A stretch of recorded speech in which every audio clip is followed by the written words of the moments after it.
Good day, everyone. Today, I'll be discussing the known issues in our countries, their causes and effects, and at least possible solutions that might help us to love our nature well. My topics are not for you to be scared, but for us to have an awareness on what's going on the land, air, and water on earth in which we live.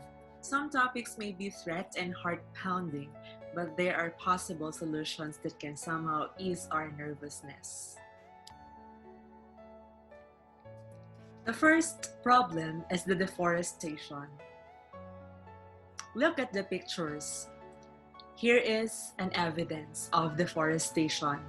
We can see the destruction of mountains. We can see the trees that fell down. Now, what is deforestation? This is a permanent destruction of forests in order to make the land available for other uses. Clearing, destructing, or otherwise removal of trees through deliberate natural and accidental means. According to the Natural Conservancy in 2019, logging alone, much of it illegal, accounts for the loss of more than 32 million acres of our planet's natural forest every year. Imagine what is being lost yearly in every natural forest because of deforestation. Here are the scopes and sources. First, what are the causes as the sources of the deforestation? Number one is the agricultural activities. One of the major factors affecting deforestation, it is caused by overgrowing demands for food products. The Philippines' major agricultural products include rice, coconuts, corn, sugarcane, bananas, pineapples, and mangoes. From 1999 to 2003, women's participation was significant in planting and transplanting, manual weeding, care of crops, and harvesting. Women were least involved in land preparation and farrowing. Another cause is the logging, wherein trees are chopped for supplies for making of different products, such as paper, matchsticks, furniture, charcoal, firewood, etc. Logging is the process in which trees are felled or cut down, usually as part of a timber harvest. Timber is harvested to supply raw material for the wood products industry, including logs for sawmills and pulpwood for the pulp and paper industry. Logging can also remove wood for forest management goals. Another is the urbanization. In urbanization, trees are chopped to make roads and more land for housing, buildings, and settlements. According to Statista.com, urbanization means the share of urban population in the total population of a country. In 2019, 47.15% of the Philippines' total population lived in urban areas and cities. Next is mining. Mining is the extraction of valuable minerals or other geological materials from the earth. It is usually from an ore body, lode, vein, seam, reef, or placer deposit. These deposits form a mineralized package that is of economic interest to the miner. Next is the forest fire or wildfire, wildland fire, or rural fire. It is an unplanned and wanted uncontrolled fire in an area of combustible vegetation starting in rural areas and urban areas. Now, what are the effects of deforestation? First is the climate imbalance. Climate imbalance is the global phenomenon of climate transformation characterized by the changes in the usual climate of the planet regarding temperature, precipitation, and wind that are especially caused by human activities. As a result of unbalancing the weather of Earth, the sustainability of the planet's ecosystems is under threat, as well as the future of humankind and the stability of the global economy. Second is the increase in global warming. With constant deforestation, the ratio of greenhouse gases has increased. Third is the soil erosion. Soil erosion is a naturally occurring process that affects all landforms. In agriculture, soil erosion refers to the wearing away of a field's topsoil by the natural physical forces of water and wind, or through forces associated with farming activities such as tillage, the preparation of land for growing crops. Next is the flood. Flooding is a temporary overflow of water onto land that is normally dry. Floods are the most common natural disaster in the Philippines. Failing to evacuate flooded areas or entering flood waters can lead to injury or death. Another is the wildlife extinction. Various species are lost. They lose their habitats and forced to move to new locations. Some of them are even pushed to extinction. Wildlife extinction of a particular animal or plant species occurs when there are no more individuals of that species alive anywhere in the world. The species have died out. This is a natural part of evolution, but sometimes extinctions happen at a much faster rate than usual. Now, what are the impacts in the Philippines, in our own country? First is the flooding. The damage has been taking its toll in the country since the early 90s. In November 1991, Ormoc province was suddenly flooded and 8,000 people were killed. Today, a little rain causes flooding in major cities and in some areas in the province. Hence, most of the farmlands have turned into subdivisions. Another is forest loss. From 2002 to 2010, the primary loss in the Philippines was 6,504 hectares. Since 2010, 57% of the Philippines' forests are bald and were already turned into grasslands. Here in Nueva Ecija, the Sierra Madre, which is really visible, we can see that it is somehow bald, and we can see that trees there are not the same as before. Another is displacement of indigenous groups. These minorities reside in uplands and forests and are bounded by their culture and tradition in that area. But when multinational companies take over, they are forced to leave the areas they preserve to make ways for villages, mining operations, and agricultural lands. Another, landslides. According to the recent reports of NDRRMC, about 252,107 families have lost their home because of landslides. Additionally, there are about 1.355 million people have been affected. The extinction of species.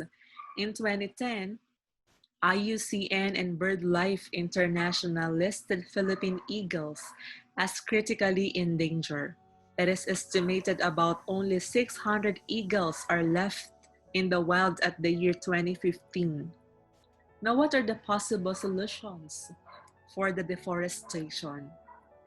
According to Greenpeace 2015, ending deforestation is our best chance to conserve wildlife and defend the rights of forest communities. On top of that, it's one of the quickest and most cost-effective ways to curb global warming. That's why we're campaigning for a deforestation-free future, not just for the individuals who we see, but also to our students who we teach most of the time. Replanting, also known as reforestation. This is the process of restoration or replanting of forests that have been reduced by fire or felling. It requires an ongoing process and should not be viewed as one-time thing. It should be done as consistent as a person can. And this should be done consecutively so that we can see them growing and we can see the changes. Green business. This is concerned with reuse and recycling. It focuses on reusing items, reducing artificial items, and recycling more items, since papers, plastics, and wood products are linked to deforestation of forests. Another one, which is really powerful, the law and regulation. Efforts to stop human activities can be complemented by laws and regulation at governmental and organizational levels. Laws on timber, wood fuel, farming, and land use, among other forest resources, must be advanced and enforced to limit deforestation. And of course, punishments are there so that people might stop doing what are prohibited. Educative campaigns. This is where initiating awareness makes it easy for people to detect causes, effects, and ways of counteracting deforestation. Making conscious efforts to share information with people is an appropriate measure of standing up in unison to combat the clearing of forests. Educative campaigns include telling others the do's and don'ts when it comes to the environment. Another proposed solution about this problem. Pencils are made from cedar woods and papers are made from wood pulp, which comes from soft trees such as spruce, pine, fir, larch, and hemlock, and hardwoods such as eucalyptus, poplar, aspen, and birch. Since these are things we use frequently at school, misusing them would only give manufacturers more reason to cut trees. Therefore, students must reuse and recycle available items and avoid wasting them. Papers can be used again. Instead of throwing it, it can be used on projects. Also, there are lots of companies who recycle papers. Another topic which is assigned to me is the industrialization. In the beginnings of industrialization, the Industrial Revolution transformed how people worked. We can see the changes from traditional out to the progressive ones. Machines replaced animal and human power to produce goods. It began in England and spread to the rest of Europe and the United States by the middle of the 1800s. Early 1700s, farmers in England improved farming methods to grow larger amounts of crops. This is where farmers began to rotate crops to keep soil productive. Livestock breeders improved their methods of breeding animals and their weight increased. More food led to better living conditions. It caused the population of England to grow rapidly. Large landowners forced smaller landowners off of their land and many moved to the cities across England. Many who moved to cities became factory workers. Increased population in cities increased demand for food and manufactured goods. Also, in the beginnings of industrialization, why the Industrial Revolution began in England? First, there are extensive natural resources such as the coal, iron ore, rivers for transporting goods. Another is the expanding economy. It developed banking system and it made them easy to borrow money to improve industry. Overseas colonies and trading partners supported by the most powerful navy in the world.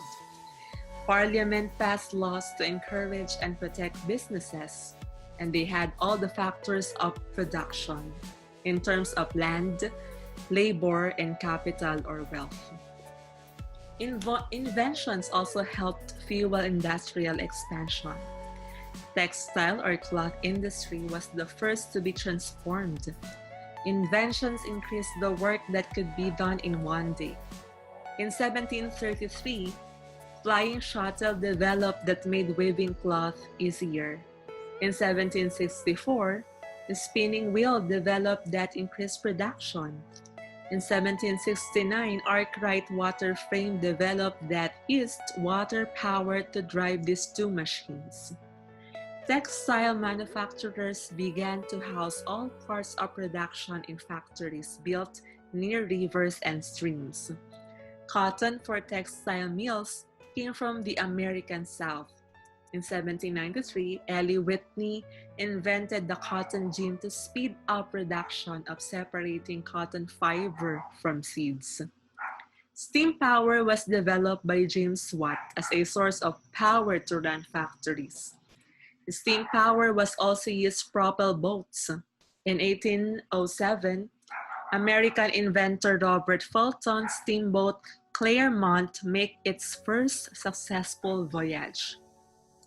Faster water transportation cut the cost of transporting raw materials and finished goods.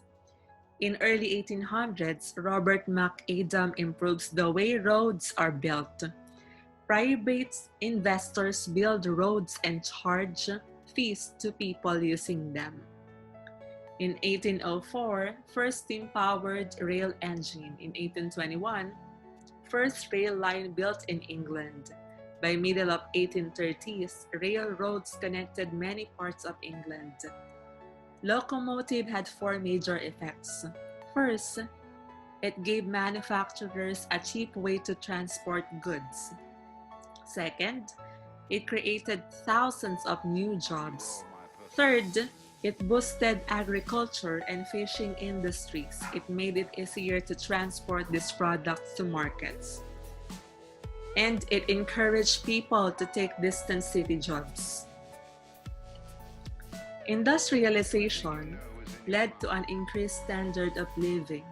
People had better clothes, better food, and earned higher wages in factories than on farms. Change to machine production, due to the rise of technology, caused human suffering when it first began. Rapid industrialization caused unhealthy living conditions, child labor abuse, and led to class tension. After 1,800 balance of population in Europe was moving to cities, or the so-called urbanization.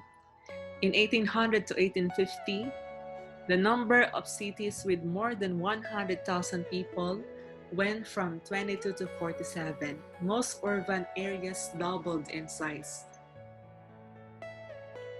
Factories and cities developed near coal and water resources.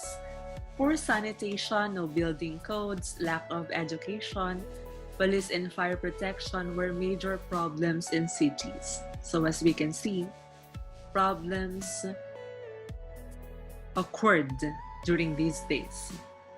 Streets were unpaved and trash and animal waste piled up. Workers lived in dark, dirty houses. Sickness was widespread. Cities had no plans to deal with rapid growth. The wealthy, merchants, and middle class moved out of the cities to the suburbs. To increase production and profit, factory owners kept machines running as many hours as possible. Average worker worked 16 hours per day, 6 days a week. Work remained the same week after week. Factories were not well lit or clean, and there was a high rate of accident. There were no government programs to help people injured on the job. Women and children were the cheapest to employ and had some of the worst working conditions. In growing middle class, Industrial Revolution created enormous wealth and led to the development of a middle class. Middle class was made up of skilled workers, professionals, business people. Factory owners, shippers, and merchants were part of a growing middle class. Middle class enjoyed a comfortable standard of living. They took political power from wealthy landowners and aristocrats. Wealthy looked down on by these groups' business was seen as vulgar. How about the working class? Laborers, factory workers saw little improvement in their standard of living and working conditions. Many saw their jobs disappear as machines took over for them. One group that resisted merchandization was the Luddites. These groups destroyed factory machines and organized worker riots because of poor living and working conditions. Here are the positive effects of the Industrial Revolution. Jobs were created for workers. There was a demand for engineers and managers. They created wealth for the nation, created tax revenue that allowed cities and countries to improve urban areas. It allowed for technological progress and invention, raised the standard of living, provided hope for improvement in people's lives, better food, better educational opportunities, and created cheaper mass-produced goods. Laborers eventually won better wages and working conditions after they formed labor unions. How about the industrialization in the United States? By early 1800s, industrialization had spread to the US and continental Europe. US has same resources as Great Britain: mineral wealth, immigrants, and farm workers for labor. Had more open land than Great Britain. War of 1812, US could not trade with European countries because of British naval blockade. It forced the US to use its own resources and develop industry. It began in the textile industry. In 1789, first textile factory opened in Pawtucket, RI. Center of textile production in early 1800s was in Lowell, MA. Provided economic opportunity and independence to women that had few other options open to them. So here is the map. We can see the building types, the factories, boarding houses, other company housing, the hotels, churches, municipal buildings, and other buildings as products of industrialization. The northeastern part of the United States experienced most industrial growth in the first half of the 1800s. US was primarily agricultural until after the Civil War in the 1860s. Last part of the 1800s, the US experienced a technology and industrial bloom. And here are the causes and results of industrialization. There came a wealth of natural resources. Inventions such as the electric light bulb and telephone. American cities grew. Economic opportunity and immigration. Urban population consumed manufactured goods. Railroads played a major role, where cities grew along rail lines, and railroads allowed people to become extremely wealthy. Building large businesses required large sums of money to invest in industrial equipment. To raise money, entrepreneurs sold stock in companies. Stockholders had ownership in the company. Businesses were called corporations. In late 1800s, huge corporations were developed. They wanted to control every aspect of their industry to make big profits. They also reduced the cost of making goods. Corporate leaders made huge fortunes. Meanwhile, the continental Europe industrializes. Revolution and the Napoleonic Wars in the late 1700s and early 1800s halted trade and communication in many parts of Europe. While this happened, Britain industrialized and grew wealthy. Belgium was the first country to adopt new industrial technology. Country had rich deposits of iron, and coal also had good waterways to transport goods. By 1800, many factories focused on building industrial machines like steam engines and locomotives. In the early 1800s, Germany was politically divided. This led to economic isolation and hurt widespread industrialization. Pockets of industrialization appeared in the Ruhr River Valley, where coal and iron deposits were present. They used British equipment and engineers.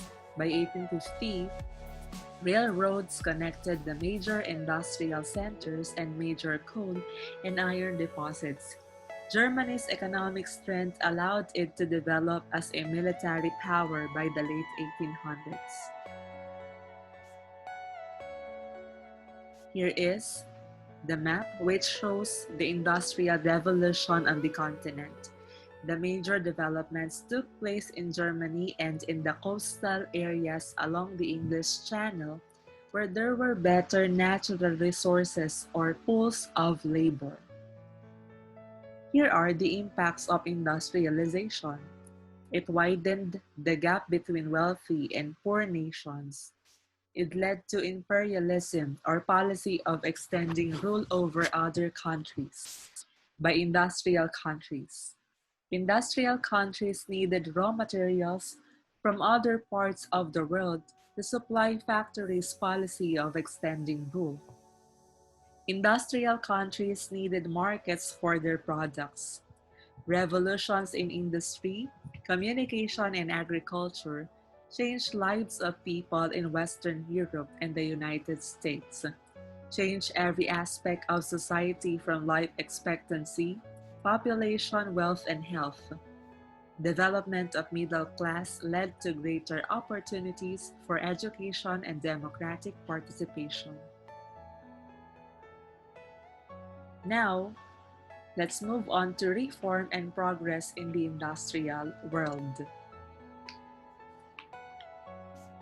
Capitalism is an economic system where all factors of production are privately owned and where business is run for a profit. Many factory and business owners believe in a laissez-faire economics, where the government did not interfere in business decisions. They thought that people should work for their own self-interest, that there would always be a permanent underclass in society. Government interference would upset the free market system. Others thought that the government should take action to improve people's lives. Socialism was where all the factors of production are owned by the government and operate for the welfare of everybody. They thought that government control of the economy would promote economic equality, protect workers, and social justice. Karl Marx thought that only a violent overthrow of the capitalists by the workers would bring about social and economic equality. His ideas inspired revolutions in China, Russia, and Cuba in the 1900s. Here are the labor unions and reform laws in the reforming their industrial world. Labor unions developed to make working conditions better for all workers. If factory owners refused their demands, workers could strike. Union action helped to prevent the hiring of young children and limited the amount of hours worked in a day. Many in the government and industry saw the unions as a threat to social order and economic stability. When the reform movement spread, many began to question what was going on in the modern world. Reform movements began to answer the challenges to these changes. The abolition of slavery, wherein many began to see slavery as morally wrong, outlawed in Britain in 1833, and many saw slavery as an economic threat and supported cheap, free, low-wage labor. Women's rights. Factory work provided economic opportunity for women. Women earned less than men, and many women became college educated and began to demand equal rights, not rights based on gender. And lastly, the education, wherein free public education became widely available by the late 1800s, used to train people how to work in an industrial world. During the 19th century, Growing industry led to more technological advances. Late 1800s, new types of energy to power machines came into use instead of coal and steam. Gasoline-powered internal combustion engines. Electricity was harnessed by the electric generator. Thomas Edison developed the light bulb. Factories could go all night. Development the phonograph and 1,000 other inventions. Development of idea of a research laboratory was also included. Bell and Marconi revolutionized communications. Bell telephone in 1876, and Marconi created the first radio in 1895. Henry Ford and the automobile. 1880s, Germans invented the gasoline-powered engine. Cars were built by hand and were expensive. Early 1900s, Henry Ford made the car affordable. Cars were made with standardized parts that were interchangeable. Produced on a assembly line, they could be made in 2 hours. Ford's Model T sold for $300 by 1915. It led to gasoline industry, road building, and gave people freedom to travel where they wanted, no longer tied to train tracks. While Wright brothers, 1903, they launched the first gasoline-powered flying machine and ushered in the age of air travel. New ideas in medicine and public health during the 19th century. It allowed people to live longer, healthier lives. Germ theory of disease, first discovered by Louis Pasteur. Developed process to kill germs in liquid through heat or pasteurization. It became clear that bacteria cause diseases. In 1865, Joseph Lister, British surgeon, developed methods to kill germs in hospitals using antiseptics. It lowered rates of patients dying from infections in hospitals. Cities were built plumbing and sewer systems to improve public health and prevent the spread of deadly diseases like typhoid and yellow fever. In 19th century, there was also the rise of mass culture, wherein growth of public education, improvements in education, the invention of the radio and phonograph, and more leisure time led to a rise in a common mass culture. People became more alike in their consumption patterns. New activities filled people's leisure time. By the early 1900s, movies had become big business. Amusement parks began to open late in 1800s. Coney Island in NYC catered to urban residents that wanted to get away represented vacation. The first circus also appeared. Spectator sports like football, boxing, horse racing became popular. And here are the results of the 19th century reform progress. Better sanitation, healthcare increased life expectancy. Factory-produced goods, foods, indoor plumbing led to higher standards of living. Rising wages and shorter work weeks led to more leisure time. Rich and poor could purchase same clothes, household items, etc. Free public education led to higher rates of literacy and a mass market for magazines. And another topic assigned to me is technology. We all know that today, whatever we do, technology is everywhere. It also helps us to make things easier for us to do. Now, what is technology? Technology is the application of science to solve problems. Technology is the making, usage, and knowledge of tools, machine, techniques, crafts, and system of organization to solve problems. And in technology, there is the so-called scientific method, in which first, a researcher asks questions, do the background research until he or she came up to the results. And there are types of technology, the simple and advanced. The only difference is that in simple technology, It has two or less simple machines. Example of simple technology include knife, brush. Advanced technology has several simple machines. Example, microwave oven, electric iron, washing machine. Here are they. Now, what are the advantages of using technology? First, it reduces the time it takes to perform a task. Second, it removes drudgery from a task, the amount of energy used up to perform a task. Third, it allows you to perform more than one task at the same time so that you can do multitasking. Dovetailing. Example, you can cook while using the washing machine to wash. And the fourth, it improves the quality of the finished product, and it may improve the health of individuals because food can be cooked and stored more easily and prevent the transmission of germs. Also, it increases the performance rate of tasks that can be performed with a specified time. How about the opposite, which is the disadvantage or the disadvantages of using technology? First, it may negatively impact the environment. For example, the CFC from refrigerators.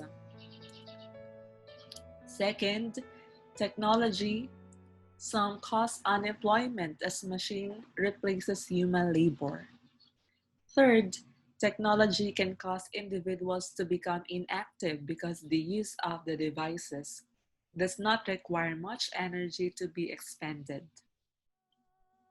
Another topic which is assigned to me, which is really a problem in our country, is the coral reef destruction. On the latest news today, the common and known problems when we talk about coral reef are increased ocean temperatures and changing ocean chemistry. These are the greatest global threats to coral reef ecosystems. These threats are caused by warmer atmospheric temperatures and increasing levels of carbon dioxide in seawater. As atmospheric temperatures rise, so do seawater temperatures too. This is considered to be a global issue in the 21st century. Now, I'll be explaining the destruction of coral reefs, their causes, effects, and some possible solutions for us to do. But what are coral reefs? They are underwater structures made from calcium carbonate secreted by corals. They are colonies of tiny living animals found in marine waters that contain few nutrients. They grow best in warm, shallow, clear, sunny, and agitated waters. They are known as rainforests of the sea, and they form some of the most diverse ecosystems on Earth. Here, it shows the coral reef's surface, wherein it occupies less than 0.1% of the world's ocean surface. You can also see a graph that shows how big the coral reef is in different parts of the world. Now, here are the problems and threats to the reefs. We have the overexploitation, coastal development, inland pollution and erosion, and marine pollution. In overexploitation, it is also called overharvesting. It refers to harvesting a renewable resource to the point of diminishing returns. The term applies to natural resources such as wild medicinal plants, grazing pastures, game animals, fish stocks, forests, and water aquifers. In coastal development, beachfront construction of homes, hotels, restaurants, and roads often for tourism. Also included are things like beach renourishment, seawall construction, and nearshore dredging and oil platform construction. While in inland pollution and erosion, soil is the Earth's fragile skin that anchors all life on Earth. It is comprised of countless species that create a dynamic and complex ecosystem and is among the most precious resources to humans. Increased demand for agriculture commodities generates incentives to convert forests and grasslands to farm fields and pastures. The transition to agriculture from natural vegetation often cannot hold onto the soil, and many of these plants, such as coffee, cotton, palm oil, soybean, and wheat, can actually increase soil erosion beyond the soil's ability to maintain itself. While in marine pollution, it is a combination of chemicals and trash, most of which comes from land sources and is washed or blown into the ocean.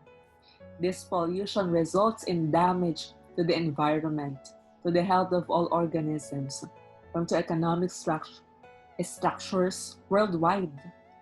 Marine pollution occurs when harmful effects result from the entry into the ocean of chemicals, particles, industrial, agricultural, and residential waste, noise, or the spread of invasive organisms. And in fact, 80% of marine pollution comes from land. Beforehand, I want to share to you the world's top 5 longest coral reefs.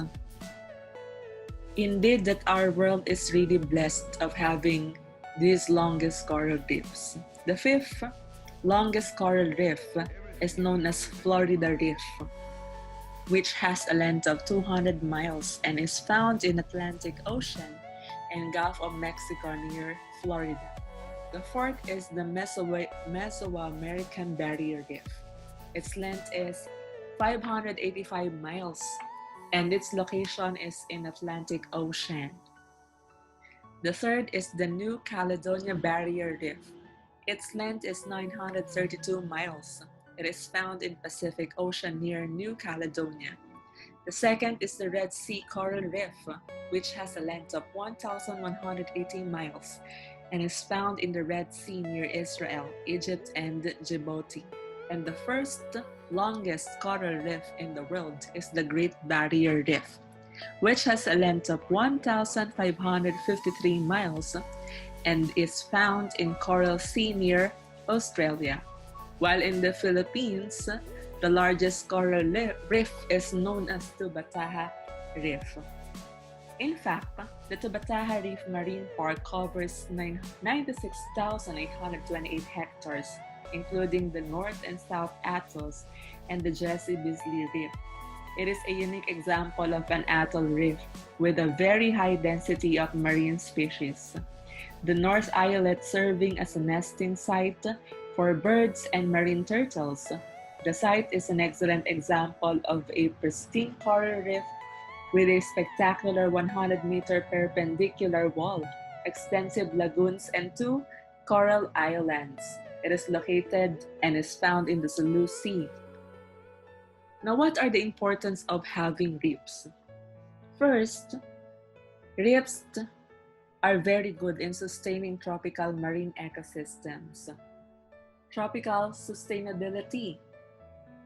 These are marine ecosystems which are the largest of Earth's aquatic ecosystems and are distinguished by waters that have a high salt content. These systems contrast with freshwater ecosystems, which have a lower salt content. Another, they serve as primary producers, or known as autotrophs or primary producers. They are organisms that acquire their energy from sunlight and materials from non-living sources. The algae, higher plants, and some bacteria and protists are important autotrophs in running waters. Heterotrophs obtain energy and materials by consuming living or dead organic matter. For tourism, of course. For protection of the coast against coastline retreat, thus protecting housing, infrastructure, the coast, and the hinterland from erosion, often at the expense of losing the beach and the dynamic coastal landscape.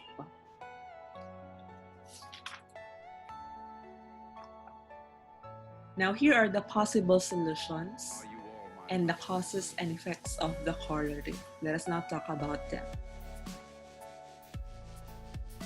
The ozone depletion.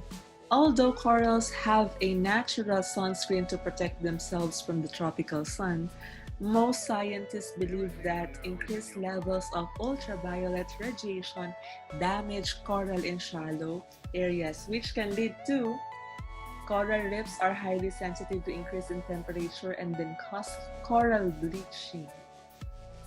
High amount of dissolved carbon dioxide in water, and also water pollution. Sedimentation is also a cause, which are the mining, logging, and farming, which cause soil erosion. Sediment-related problems can occur upstream and downstream and vary widely from one site to another. A major effect of sedimentation is the loss of storage capacity, which can have a serious impact on water resources development by reducing water supply, hydropower production, the supply of irrigation water, and the effectiveness of flood control schemes. Another destructive fishing practices, the Muroami fishing, the blast fishing, cyanide fishing, coral mining, careless tourism. Now, what are the effects of the destruction?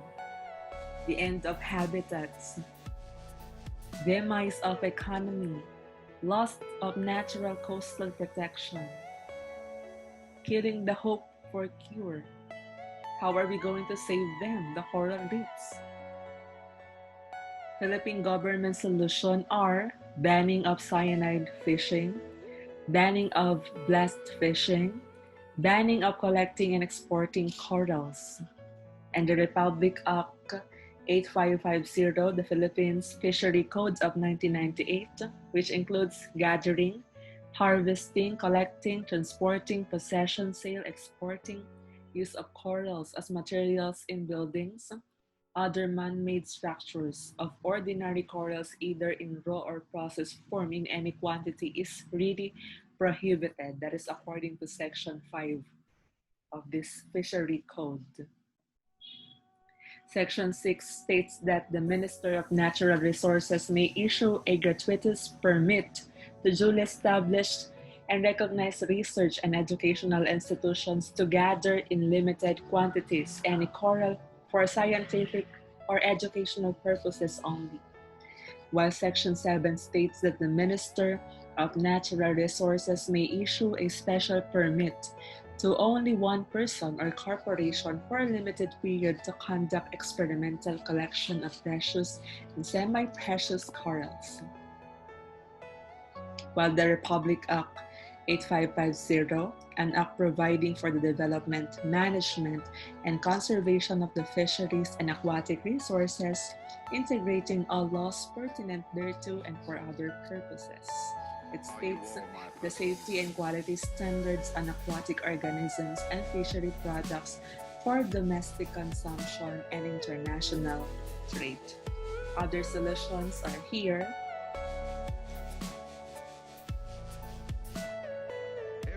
How to save the Earth's precious resources. Let's reduce, reuse, and recycle.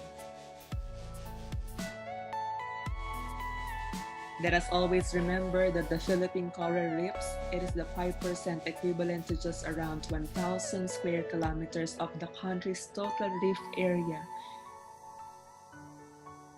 And that remains in good condition in the face of the kilometers wanton destruction of our coral reefs' territorial boundaries and by poachers. The estimated reef area of the Philippines ranges from 19,000 to 27,000 square kilometers, depending on the territorial boundaries.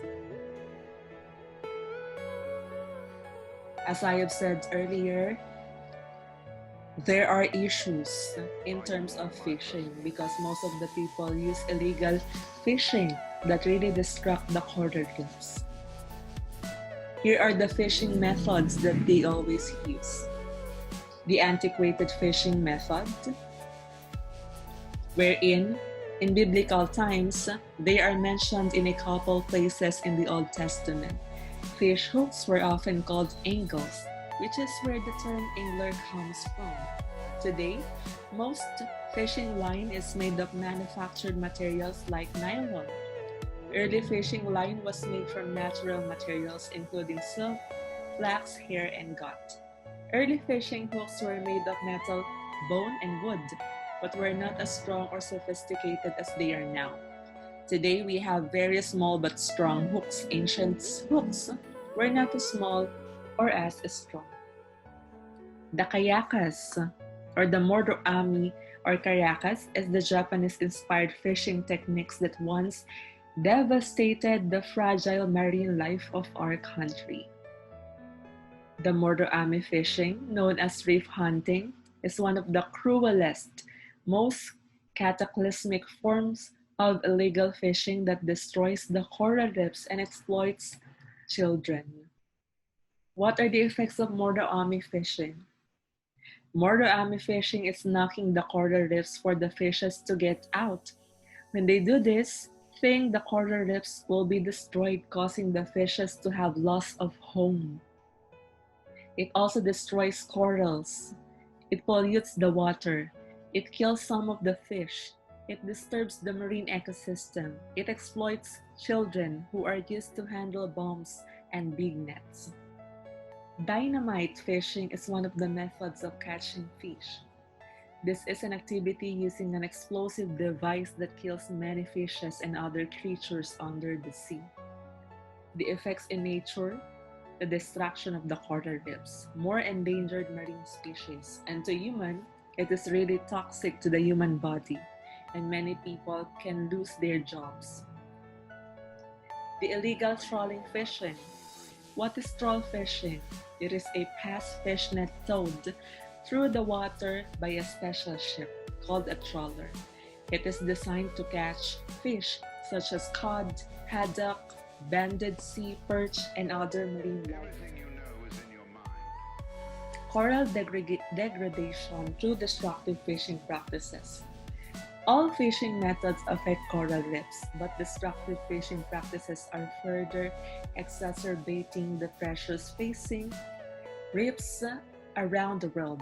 Destructive fishing methods are considered to be one of the largest immediate threats to coral reef ecosystems in some countries.